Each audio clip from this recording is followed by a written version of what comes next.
Hey there, so we're going to take some notes today on genetics and the environments. So I'm here on my notebook page, and I've already gotten a little started. So what you need to do is grab a blank sheet of paper, and you're going to cut it in half, hamburger style.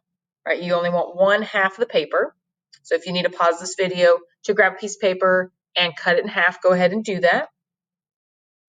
So once you've got your half sheet of paper, right, it's just half a paper, basically what I did is just kind of eyeballing it. I drew 5 lines to kind of split my paper into 5 sections.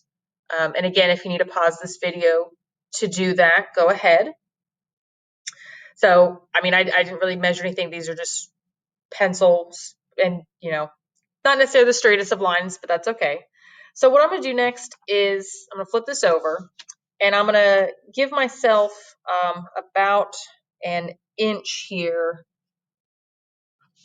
and then I'm just going to fold it over, right like that.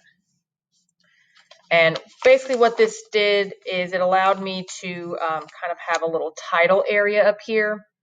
And so what I'm going to do is I'm going to get a glue stick, and I'm going to glue down just the top part of these notes, right like that. So I've kind of made my own little foldable. Okay, and then put my glue aside so I don't get it everywhere because it's sticky. I'm going to just cut along these lines that I made earlier with my pencil. And I mean, again, as you can see, they're not perfect lines, but it's good enough, right? I just needed to split this paper into 5 sections. All right, there we go. So grab my pencil so I can start my notes. So I'm going to flip my notebook this way. And up here on this first flap, I'm going to write out my first piece of notes on soil, chemistry, and flower color. And then I'm just going to come over here. I'm just going to draw, I don't know, a little flower. Look at that. Isn't that beautiful? That is the most perfect flower. Oh my gosh, I'm so proud of myself. So I'm going to open this up and I'm going to take a few notes. So basically, soil chemistry can cause the color of flowers, yeah, I've got some more room, to change. Specifically, hydrangeas,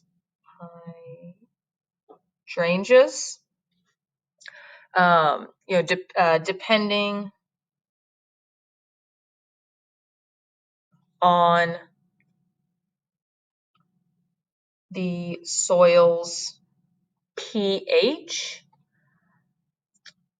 So when the pH is low, so low pH, we get blue hydrangeas.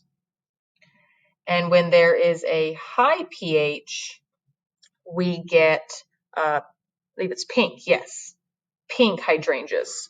So the environment is influencing which color, right, which trait we see in the hydrangeas. So that's what we have for soil color, soil chemistry and flower color. And I might go back later and color that, but I'm not going to do so right this second. On the next flap, we're going to talk about temperature and fur color. And if you're an artist, go ahead and draw it out. I'm not an artist, so I'm just going to write the word rabbit. Right, that's my example. I cannot draw a rabbit, but you go for it. I believe in you. So underneath my flap, temperature can cause the fur color of rabbits to change. So when it's very cold, Temperatures cause the fur of rabbits to turn black. So very cold. Oops, sorry, color. There we go. Very cold.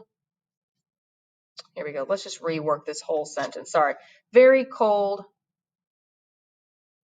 temperatures cause the color of the Himalayan rabbit to turn black. And that kind of makes sense, right? It's very cold. We're talking about very snowy conditions. So if I have black fur, I'm going to be able to absorb more UV sunlight, and that's going to warm me up a little bit, especially around the ears, the nose, and toes or feet, right? Those will specifically turn black to help with heat. So when the temperatures get cold. So there's our second example of how the environment can influence genetics. All right, in the middle, UV light and skin pigment. So I'm going to draw a human, and it's going to be the most glorious human. Look at this smiley face. Yay. Hi, there's my human. She's happy to meet you. So underneath my flap, I take a few notes. So the sun can change the skin color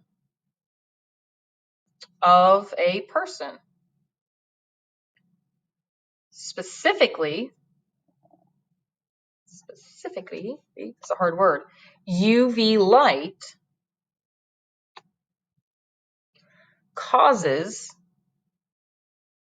a person's skin to darken.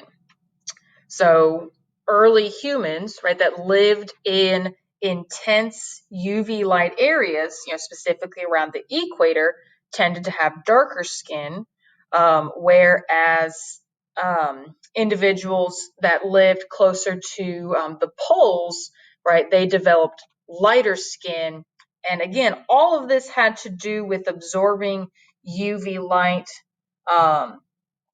and right, melanin and vitamin D, right? Both of which we get from the sun.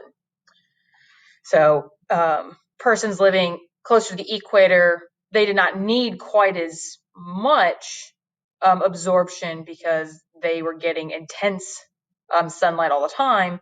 But persons that live closer, to the poles or farther away from the equator, where the sun was less intense, specifically Iceland, they can go months at a time without any sunlight, and so they had to get vitamin D from another source, or their skin lightened up to help with the absorption. So again, third example of how the environment influences genetics. Our fourth example, right? Diet, exercise, and weight. So a good example of this, again, I cannot draw, so I'm just going to write out my example, a dog. Okay, so if you want to go ahead and draw yourself a dog, you go for it. So some notes for this one. All right, a dog that eats well and exercises will be fit. A dog that eats a lot and lacks physical activity will be overweight. So the amount of exercise that we get, and also the amount of food that we eat, can influence, right, our diet. Can influence our weight. So diet and exercise play a big part into weight, whether we're talking about a dog or any other animal. Our last example here for genetics and the environment is environmental conditions, and leaf color. So I'm going to draw myself a leaf. Here we go, right? Okay, well, all right, that's not bad. Look at that. Oh my God, I am on a roll today. That is a beautiful leaf. I'm not even going to label that. That definitely looks like a leaf. All right, my notes underneath. So we can have multiple environmental conditions, right, such as temperature, amount of sunlight, amount of moisture, right, like water. So multiple environmental conditions that can cause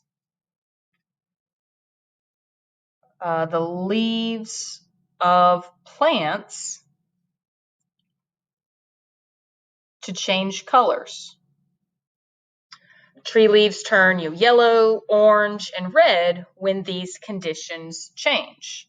So we can go from green, yellow, red when these conditions change. So autumn, right? The leaves go from being healthy and green, they change, and then they fall off. So there we have it. 5 different examples of how factors in the environment, right, whether we're talking about temperature, whether we're talking about like soil chemistry, amount of sunlight, how the environment can influence the genetics that we express, right, as our phenotype. So make sure you've got all of this written down. You're more welcome to color these in, actually draw out a picture of a rabbit or a dog if you like, but otherwise your notes should look exactly as mine. As always, if you have any questions or concerns, just let me know. Thanks.